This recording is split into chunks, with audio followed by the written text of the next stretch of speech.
18ஆம் படி கருப்பசாமி துணை. என் தங்க பிள்ளையே, நான் உனக்காக அனுப்புன பரிசு பெட்டியை தொட்டு விட்டாய்தானே. இதன் மூலமாக தான் உன் வாழ்க்கையில் மிகப்பெரிய அதிர்ஷ்டத்தை உன் கைகளில் கொடுக்கணும்னு நான் முடிவெடுத்துட்டேன். உனக்காக எல்லா இடத்துலையும் எல்லார்கிட்டையும் பேசுறதுக்கு நான் தயாராக இருக்கும்போது நீ யாருக்கிட்டையும் போய் பதில் சொல்லி நேரத்தை வீணடிக்க வேணாம். காரணமே இல்லாமல் நீ கஷ்டப்படுற நினச்சி வருத்தப்பட்டாய் தானே. எல்லா விஷயங்களையும் நான் காரணத்தோடு தான் செய்கிறேன்னு உனக்கு ஏற்கனவே சொல்லியிருக்கேன். இப்போது கூட உன் வாழ்க்கையில் நீ படுற கஷ்டமும் நஷ்டமும் உன் கவலைகளும் கூட முடிவில் உனக்கு நன்மையாக தான் மாறப்போகுது. இந்த உலகத்து மக்களையும் இந்த உலகத்தையும் நீ புரிஞ்சுக்கணுங்கிறதுக்காக தான் சில கஷ்டங்களை கொடுத்து யார் உன் பக்கத்தில் இருக்காங்க, யார் உன்னை விட்டு விலகி போகிறாங்கன்றத உனக்கு புரிய வச்சேன் என் செல்லமே. இந்த உலகத்தில் நல்லவனாகிய உன்னை போல இருக்கிறது ஒரு சிலர் மட்டும்தான். 10ல் 9 பேர் துரோகியாக தான் இருக்காங்க. 100ல் 99% பேர் சுயநலவாதியாக மட்டுமே வாழக்கூடிய இந்த பூமியில் நீ தான் உனக்கானதையெல்லாம் நீயே செஞ்சுக்கக்கூடிய அளவுக்கு தைரியமான ஆளா, துணிவான ஆளா இருக்கணும். நீ நேர்மையாக நடந்தும் அதன் பலன் உனக்கு கிடைக்கலங்கிற போது என்னடா இது, நம்ம உண்மையா நேர்மையா இருந்தும் தர்மம் தோத்து போகுதேன்னு நீ நினைக்கலாம். ஆனால் நிச்சயமாக எல்லா சூழ்நிலைகளையும் உனக்கு ஏற்றாற்போல நான் மாற்றி தரேன். இப்போது உனக்கு என்ன தேவை, என்ன செய்யணும்னு எல்லாத்தையும் யோசிச்சுட்டு தான் உனக்கானதை உன் கைகளில் கொடுப்பதற்காக பரிசு பெட்டியோட இந்த கருப்பசாமி உன்னை தேடி வந்தேன். நான் உன்கிட்ட சொல்கிறதெல்லாம் ஒன்று தான்.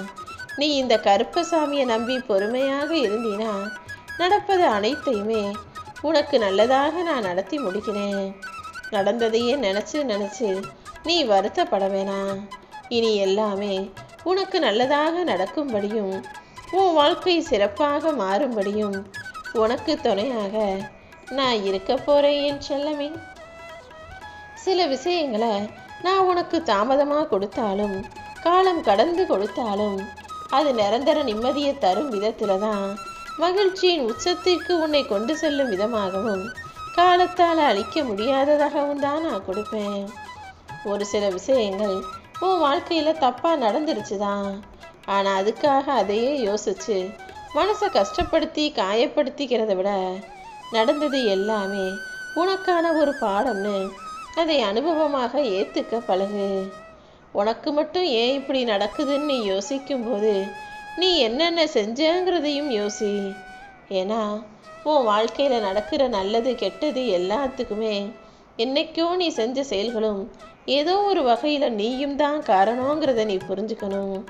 நீ நல்லா யோசிக்கும் போதே உன் பிரச்சனைகளுக்கான தீர்வு என்ன, நீ எதை மாற்றிக்கணுன்ற விஷயங்கள் எல்லாம் உனக்கு நிச்சயமாக புரிய வரும். இந்த கருப்பசாமி உனக்கு துணையாக இருந்து இதுவரை உன் வாழ்க்கையில் நல்லதை நடத்தியது போல இனிமேலும் நிச்சயமாக நல்ல விஷயங்களை நடத்தி கொடுக்குறேன்.